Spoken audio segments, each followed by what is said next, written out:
Assalamualaikum warahmatullahi wabarakatuh. Hai Sohib Dokar dimanapun kamu berada, ketemu lagi dengan saya, Amelia Ayu, dalam acara Dokar, dakwah obrolan kajian agama yang ramah. Kali ini saya hadir dalam tema cahaya di atas cahaya. Udah sering ya kita dengar istilah itu? Tapi sebenarnya kalau kita pikir lagi, sampai sejauh mana sih kita memahami arti dari istilah itu? Atau malah mungkin ternyata ada makna lain dari istilah itu. Nah, pada kesempatan hari ini, saya seperti biasa sudah ditemani dengan abang saya, Bang Nurce. Kita akan ngulik tema yang menarik tadi, cahaya di atas cahaya. Assalamualaikum Bang. Alhamdulillah. Waalaikumsalam warahmatullahi wabarakatuh. Ayu. Mudah-mudahan sehat ya Bang ya. Alhamdulillah.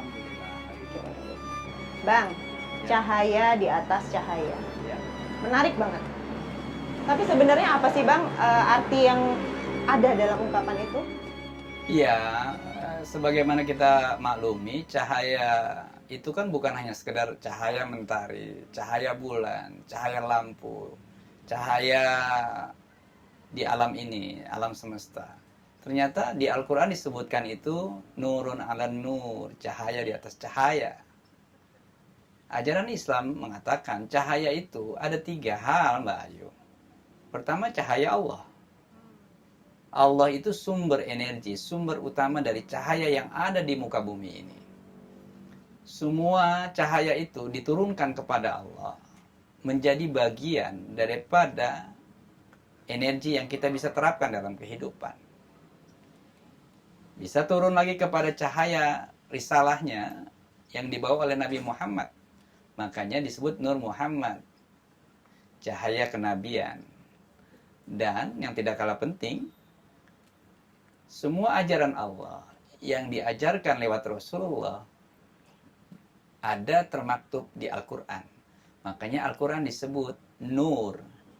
Kalau saja manusia mendapatkan 3 cahaya tadi, cahaya Allah, cahaya Muhammad, dan cahaya Al-Quran, betapa bahagianya orang tersebut, penuh dengan keceriaan, keterangan, dalam arti mendapatkan sumber cahaya.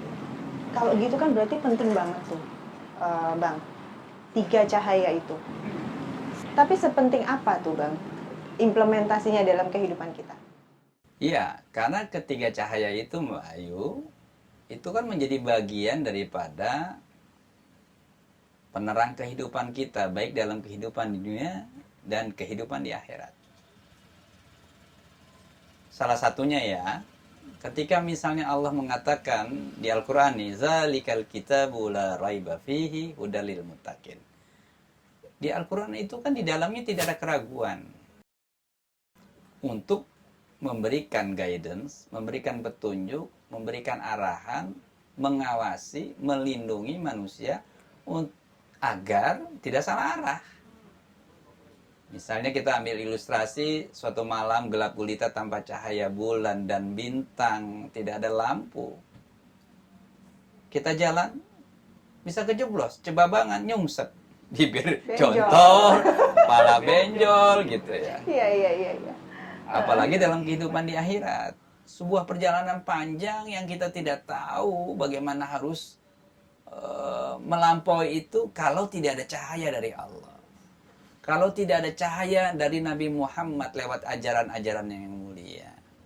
Kalau tidak ada cahaya Al-Quran yang menjadi tadi guidance kita untuk selamat di dunia dan akhirat. Bukankah Allah sedang mengatakan, "Faman kana yarju liqa'a rabbih falyamal amalan shalihan." Barang siapa ingin bertemu dengan Allah, kan sebetulnya syaratnya sangat sederhana.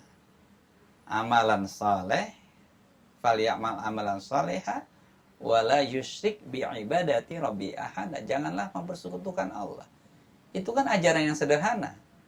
Melakukan aktivitas yang positif, lalu tidak menduakan, tidak mendua hati, lebih mencintai yang lain dibanding Allah. Kembali lagi, itu adanya di Al-Quran. Itu adalah cahaya petunjuk kehidupan untuk selamat dunia dan akhirat. Gitu, Ayu. Sepenting itu tuh ya Bang ya. Iya. Nah, kita udah tahu, tapi gimana Bang? Kadang-kadang kita suka gagal loh Bang untuk bisa mempertahankan namanya cahaya ya Bang. Bisa redup Bang kadang-kadang gitu. Bahkan mungkin mati. Nah, gimana caranya kita bisa menjaga supaya cahaya itu tetap hidup? Sumber cahaya ada 3 tadi. Persoalan yang selanjutnya adalah bagaimana bisa menangkap sumber cahaya itu. Perlu reservoir. Reservoir dalam manusia adalah hati, kolbun. Persoalannya adalah hati kita dipenuhi dengan jelaga yang harus kita terus bersihkan. Kita detox dia. Kalau kita lihat akar katanya kolbun itu, atau hati itu kan kolaba yang artinya bolak-balik. Makanya Rasulullah menganjurkan dan mengajarkan doa, Allah ya muqallibal qulubi, qalbi ala dinik. Ya Allah yang membolak-balikan hatiku, stabilkan, tetapkan hatiku ini ya Allah. Agar senantiasa dinik, ala dinik, terus berada di atas ajaranmu. Terus bisa menangkap sumber cahaya tadi. Terus bisa menyimpan energi cahaya tersebut. Sehingga hati yang tersiram bisa menangkap, bisa meresonansi, bisa merefleksikan cahaya tadi. Dia akan mempengaruhi pola pikir, pola hidup, dan pada akhirnya aktivitas kita yang disinari dengan cahaya tersebut. Ayo. Masya Allah, nambah lagi nih Bang ilmu kita hari ini. Alhamdulillah. Tapi ngomong-ngomong, udah mulai sore nih Bang. Oh ya? Gimana kalau kita cari yang seger-seger dulu nih? Apaan tuh? Nih udah datang. Aku udah Alhamdulillah. pesenin spesial Apa nih namanya? buat hari ini. Apa itu namanya? Ice Leci Tea. Oh. Ayo Bang, dicoba. Alhamdulillah. Asam-asam manis dan seger ya? Yu? Seger ya Bang ya? Nah kalau yang ini Bang, ini enaknya dinikmatin dingin. Ini cuma ada di Nebito juga nih Bang. Oh gitu ya? Spesial nih ya? Iya. Alhamdulillah. Nah Bang, kita udah muter-muter nih. Udah ngobrol, udah Yeah. mencoba mengulik Yeah. tentang cahaya di atas cahaya itu. Iya. Kira-kira kesimpulan dan tips apa nih Bang yang bisa disampaikan? Ya, untuk bisa melestarikan cahaya itu, jangan lupa hati kita tetap jaga. Salah satunya adalah tidak mengkonsumsi makanan yang haram. Karena makanan yang haram, minuman yang haram, itu akan membuat hati kita sulit bisa menerima cahaya di atas cahaya. Yang kedua, kita harus mentreatment. Ini mas, setelah sholat, kita baca Al-Quran, kita berzikir, dan syukur-syukur kita bisa menjaga wudhu kita. Karena ketika situasi psikologis batiniah kita terjaga dengan zikir, bacaan Al-Quran, dan berwudhu, maka cahaya itu betah, ngendon, ada di dalam hati kita. Boleh ditambah dengan tips doa misalnya, yang tadi saya sudah sebutkan di awal, Allahumma ya muqallibal qulubi tsabbit qalbi ala dinik. Dan yang tidak kalah penting, kita senantiasa selalu menerima cahaya Allah dengan penuh keriangan, dengan penuh kegembiraan. Bahwa cahaya indah itu menjadi sebuah kenikmatan ketika kita merasakan dia bagian daripada anugerah yang harus kita pelihara dalam kehidupan ini. Jadi, cahaya Allah itu, cahaya Muhammad itu, cahaya Al-Quran, bisa kita dapatkan, bisa kita lestarikan pada saat kita semua siap menyenangkan hati kita dan batin kita. Sebagaimana Ane punya pantun, ayo, yang gurih dan nikmat, makannya ketan. Apalagi ditambah kinca duren. Sohib dokar, kalau mendapat syafaat Al-Quran, jaga sholat, jaga baca Al-Quran, biar tambah keren. Nastaghfirullahalazim, nastaghfirullahalazim, nastaghfirullahalazim. Rabbana taqabbal minna, innaka antas samiul alim.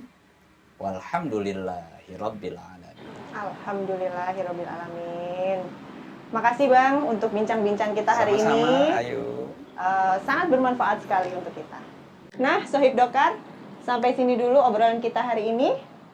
Semoga banyak membawa manfaat buat kita semua. Terima kasih sudah menjadi bagian dari acara ini. Insya Allah kita akan ketemu lagi di episode-episode selanjutnya. Jangan lupa like, subscribe, dan share ke teman-teman kamu. Akhir kata, wassalamualaikum warahmatullahi wabarakatuh.